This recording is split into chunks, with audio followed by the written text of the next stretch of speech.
الحمد لله وكفى والصلاة والسلام على رسوله المصطفى.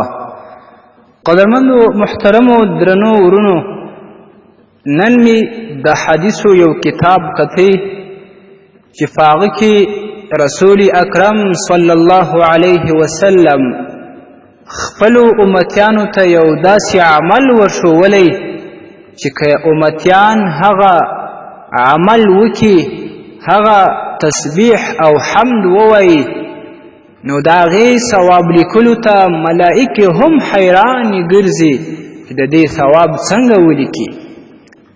په سنن ابن ماجه کې حدیث راځي په رقم د 3801 کې حضرت ابن عمر رضی الله تعالی عنه وایي چې نبی علیه الصلاة والسلام وفرمایل: ان عبدا من عباد الله قال، دا الله رب العزت په بندگانو کې که یو بنده دا عمل وکي، داسې تعریف د الله رب العزت وکي: یا ربی لك الحمد كما ينبغي لجلال وجهك ولعظيم سلطانك، صرف دغه تعریف د الله رب العزت وکي، دغه عمل وکي، فعزلت بالملکین، پر هغه ملائکو باندې چې د اعمالو ثوابونه لیکي، هغه دې ته حیرانې سي، پر هغې باندې سخته سي چې د دې ثواب څنګه ولیکي.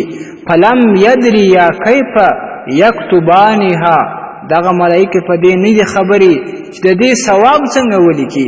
فصعد الی السماء، په دې عمل سره پورته کولو کې واسمان ته ولاړې سي.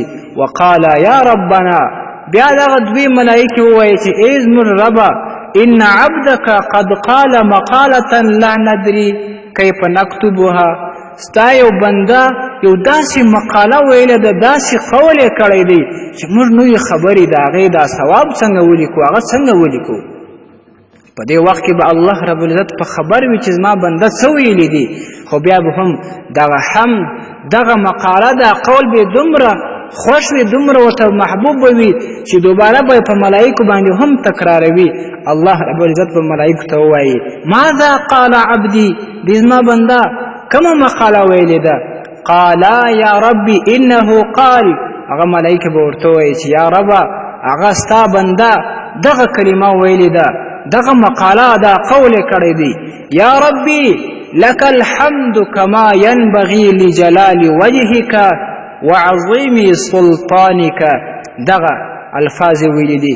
الله رب العزت به ورته ووایي چې تاسې ولیکئ کما قال عبدي، څنګه چې هغه زما بنده دا قول کړی دی همهغه شان یې ولیکئ، حتی یلقاني فاجزیه بها، کله چې د قیامت په ورځ باندې بنده زما سره ملاقي شه، د دې ثواب بیا زه ورکوم. معززو، داسې یو مختصره کلمه، مختصره مقاله چې دومره زیات ثواب په هغې کې شته چې ملائکې نسي لیکلی، او الله رب العزت وایي چې د قیامت په ورځ یې زه بیا ثواب ورکوم چې کله هغه بنده زما سره ملاقي شي.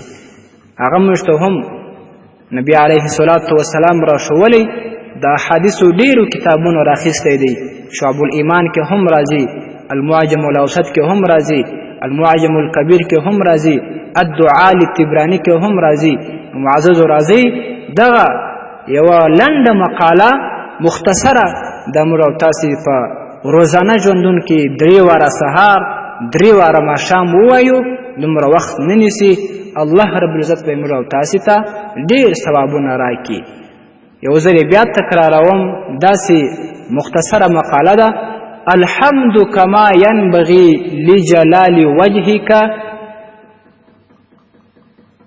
ولعظيم سلطانك.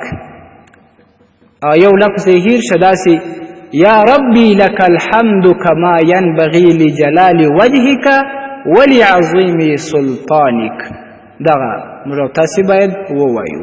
ستاسې ورور حکیم الله صابر الحنفي. والسلام علیکم ورحمة الله وبرکاته.